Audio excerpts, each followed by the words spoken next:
المشاهدون الأكارم، أسعد الله أوقاتكم أينما كنتم بكل خير، وكل عام وأنتم بألف خير. مناسبة عيد الصليب نشرة الأخبار نقدمها لكم من الفضائية الإرترية، نستهلها كالعادة بأهم وأبرز العناوين.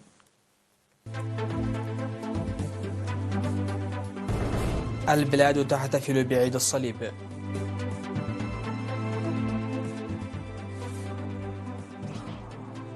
تنفيذ برامج تشجير ناجحة في مدينة بريغ بمشاركة أفراد قوات الدفاع. فرع التعليم في مدينة قندع يقيم أنشطته.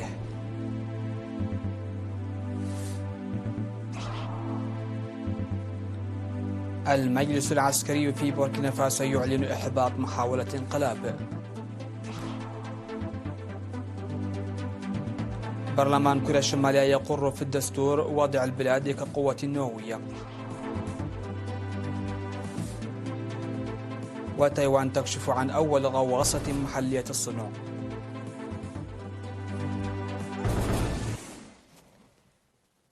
أهلا بكم إلى تفاصيل النشرة. احتفلت البلاد اليوم بحفاوة كبيرة بعيد الصليب، وفي الحفل المنظم في أسمر بساحة الفاتح من سبتمبر بحضور الوزراء وكبار المسؤولين في الحكومة والأساقفة والدبلوماسيون المقيمون في إرتريا ورجال الدين وآلاف المؤمنين، أدى أمين كرسي الكنيسة الأرثوذكسية الإرتريا نيافة الأنبا بطرس قداس الافتتاح، وتم توزيع ترنيمة مريم. وقدم طلاب مدرسة الأحد عرضا روحيا بقيادة جوقات الدير بسرات القديس لقديس جبرائيل في أخريا والكهنة بمرافقة المزامير والطبول. وقال مسؤول التبشير الأستاذ سمعون بينه في كلمته حول مضمون العيد وأهميته وأصله التاريخي، قال إن أعيادنا الدينية هي نعمة تمكننا من الاستمرار بتضييق خلافاتنا وتعزيز وحدتنا كمواطنين، وندعو الخالق لينزل علينا السلام والحب والوئام. وبعد أداء الصلوات بارك قداسة الأنبا بطرس الدامرة من أركانها الأربعة وأشعل الشعلة، واختتم الاحتفال بالبركة والصلاة. وعرب المشاركون عن تمنياتهم الطيبة لشعب إريتريا في الداخل والخارج ولقوات الدفاع الباسلة. قال ممثل هيئة الغابات والحياة البرية السيد محرت أبه هلبي إنه تم تنفيذ برامج تشجير ناجحة في مدينة بريق بالإقليم الأوسط، وذكر أنه كان من المقرر زراعة 800 ألف شجرة هذا العام، ولكن تم غرس 480 ألف شجرة فقط، منها 361 ألف شجرة تم زراعتها من قبل البلديات وأفراد قوات الدفاع والمؤسسات الدينية والحملة الطلابية التنموية والمشجرين الأشخاص. وقال إن الموارد تتزايد في المديرية بفضل الاحتياطي طويل الأجل لأكثر من 3600 هكتار من المحميات والضوابط الصارمة المستمرة، مشيرا إلى أن أوضاع الحياة البرية جاءت تتزايد بيوما إثر آخر. وأخيرا حث المواطنين على الدفع ببرامج الحفاظ على المياه والتربة في مناطقهم بطريقة منظمة، مدركين بأن فوائدها تعود إليهم. عقد مكتب التعليم في مدينة قندع اجتماعا في 23 من سبتمبر لتقييم الأنشطة التعليمية للعام الدراسي 2022-2023. وأوضح مسؤول المكتب الأستاذ جبريسوس ملس في التقرير الذي قدمه بأنه قد تم تسجيل أكثر من 15 ألف طالب، 44 منهم طالبات من رياض الأطفال وحتى المرحلة الثانوية العام الدراسي الماضي، وبلغ معدل النجاح 86%. وذكر أن نتائج الامتحان الوطني للصف الثامن أظهرت ارتفاعا بنسبة 12% مقارنة بالعام الدراسي السابق، داعيا لتعزيز العلاقة بين المدرسة وأولياء الأمور للدافع بهذه النتيجة. وبحث الاجتماع بتوسع الأساليب التعليمية والبرامج الرياضية والصحية وتعليم الكبار وبرنامج عريوت التعليمي. وذكر مسؤول مكتب التعليم في إقليم شمال البحر الأحمر الأستاذ رشيد محمد عثمان أن برامج كبيرة ستنفذ هذا العام لتوسيع خدمات ما قبل التعليم النظامي، ودعا إلى القيام بمتابعة جادة لمقاطعة الطالبات للتعليم والتعرف على أسبابها وتعزيز دور الشركاء لرفع كفاءة التعليم وتطوره. ودعا المشاركون إلى تنظيم دورات تدريبية لتعزيز قدرات المعلمين والاهتمام بإهمال الطلاب وضعف مراقبة الوالدين واستكمال أعمال دورات المياه التي بدأت وإيجاد الحل الفوري للأثاثات المدرسية المتهالكة ونقص الفصول الدراسية وتشجيع الطلاب المتفوقين في الامتحانات الوطنية للمرحلة الثانوية. وأكد مدير مديرية قندع السيد عمر يحيى في كلمته الختامية أن التقييم المشترك مهم لفهم الوضع الحالي ومعالجة أوجه القصور التي لوحظت. هذا وتوجد 36 مدرسة من مرحلة ما قبل التعليم النظامي وحتى المرحلة الثانوية في مديرية قندع. عقد مكتب الجبهة الشعبية للديمقراطية والعدالة في الإقليم الجنوبي في 26 من سبتمبر ندوة لأكثر من 600 موظف حكومي والجبهة والاتحادات الوطنية وأفراد قوات الدفاع في مديرية دباروا.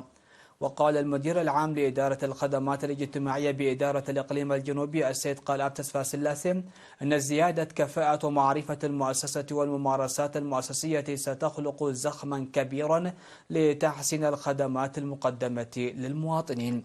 وحثت سكرتير الجبهة في الإقليم السيدة أمة نقوس الموظفين على العمل بوعي وإيجاد حلول لنقاط ضعفهم وعيوبهم. وشكر مدير مديرية دباروا السيد فروانجيل تغلا هيمانوت منظمي الندوة ودعا الحكومة إلى دفع دورها في تطوير الممارسات المؤسسية وغرس ثقافة العمل.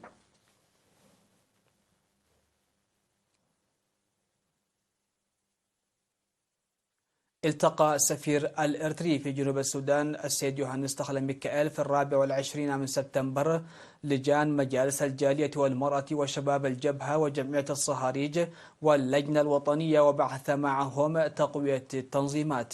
وبعد أن قيم المشاركون الأوضاع الراهنة للبلاد بعمق دعوا أعضاء تلك التنظيمات الجماهيرية وخاصة اللجان للقيام بأعمال واعية بالحفاظ على المكتسبات وتصحيح القصور. وذكروا أن التجمع أساس متين لتعزيز وتقوية الترابط بالوطن داعين للدفع بقوة للقاءات التي تعقد مع قيادة جنوب السودان حول قضايا الإرثيين في الدولة. وفي الأخير أكدت التنظيمات القيام بتقوية أعمالهن من منطلق مخرجات التقييم.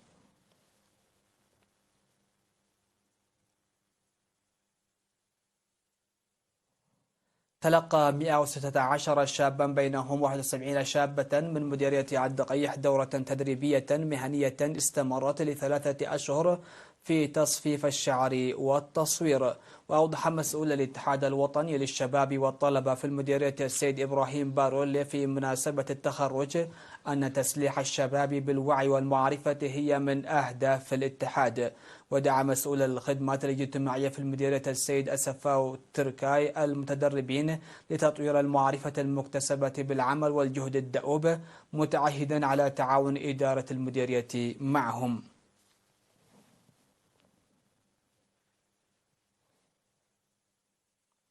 مشاهدينا نشرتنا لا زالت متواصلة من الفضائية الإريترية لكن بعد الفاصل.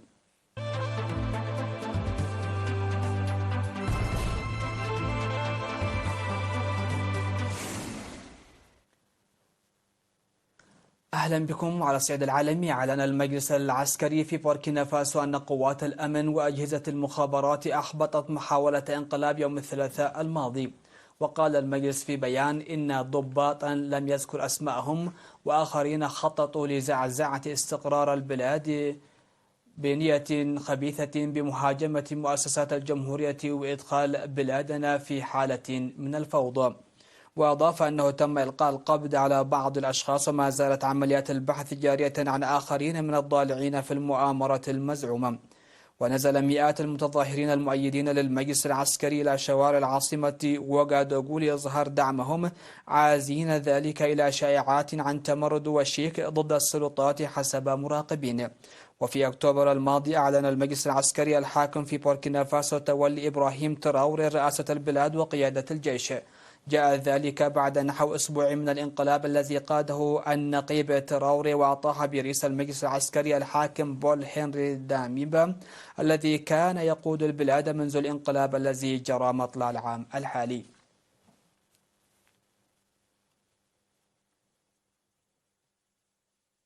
أعلنت وكالة أنباء كوريا الشمالية أن برلمان البلاد وافق على تعديل دستور يكرس وضع البلاد باعتبارها قوة نووية، يأتي ذلك خلال 6 شهادات عددا قياسيا من تجارب الأسلحة التي تجريها بيونغ يانغ. وقبل عام أقر المجلس التشريعي في البلاد قانونا يجيز إمكانية استخدام الأسلحة النووية بصورة وقائية، لكن دون تكريس ذلك في الدستور. ونقلت الوكالة عن الزعيم كيم جون أون قوله في اجتماع لمجلس الشعب إن سياسة بناء القوة النووية لجمهورية كوريا الديمقراطية الشعبية أصبحت دائمة بمثابة القانون الأساسي للدولة، والذي لا يجوز لأحد أن ينتهكه. وأضاف كيم أن تكريس الوضع النووي في الدستور حدث تاريخي يوفر رافعة سياسية قوية لتعزيز القدرات الدفاعية الوطنية بشكل ملحوظ، مشددا على أن من المهم للغاية تسريع تحديث الأسلحة النووية من أجل الحفاظ على ميزة الردع الاستراتيجي بشكل حاسم.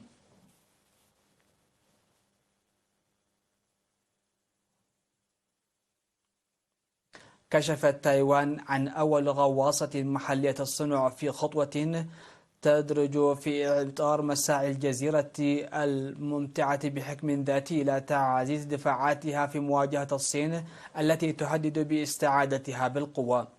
وقالت الرئاسة التايوانية تساي إنغ وون خلال مراسم تدشين الغواصة في مدينة كاوسيونغ جنوب تايوان إن تصنيع الغواصات محليا يمثل قوة قتال مهمة لحماية حدود تايوان، مؤكدة أن تصنيع تايوان الغواصات كان ينظر إليه في السابق على أنه مهمة مستحيلة بالنسبة لها. أن تخضع الغواصة التي يطلق عليها اسم هايكون بلغة الماندرين الصينية أو ناروال لاختبار قبول الموانئ ابتداء من الأحد المقبل قبل أن تنزل المياه للاختبار، ومن المقرر تسليمها إلى البحرية التايوانية بحلول نهاية العام 2024.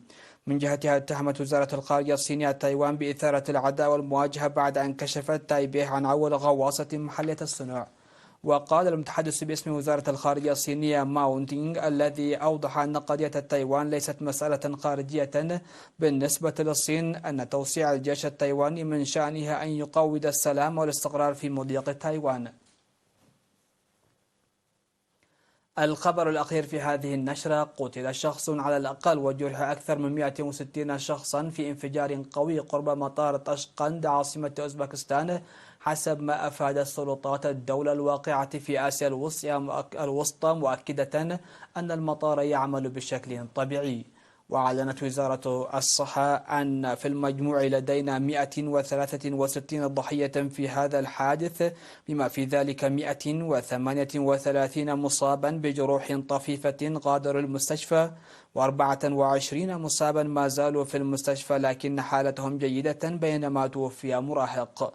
وبحسب المصدر نفسه اندلع الحريق في مستودع إحدى الشركات في المنطقة الجمركية بمطار طشقند، والذي بحسب وكالة الأنباء الأوزبكية الرسمية يعمل بشكل طبيعي. وقال متحدث باسم وزارة الطوارئ الذي عزى الانفجار إلى البرق إن الحريق اندلع بعد وقوع انفجار. ختاما لنشرة هذه الفترة إليكم أبرز ما جاء فيها. البلاد تحتفل بعيد الصليب.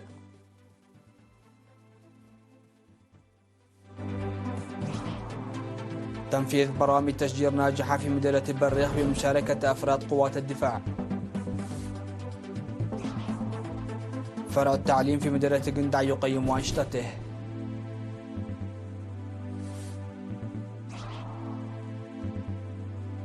المجلس العسكري في بوركينا فاسو يعلن إحباط محاولة انقلاب. برلمان كوريا الشمالية يقر في الدستور وضع البلاد كقوة نووية. وتايوان تكشف عن أول غواصة محلية الصنع.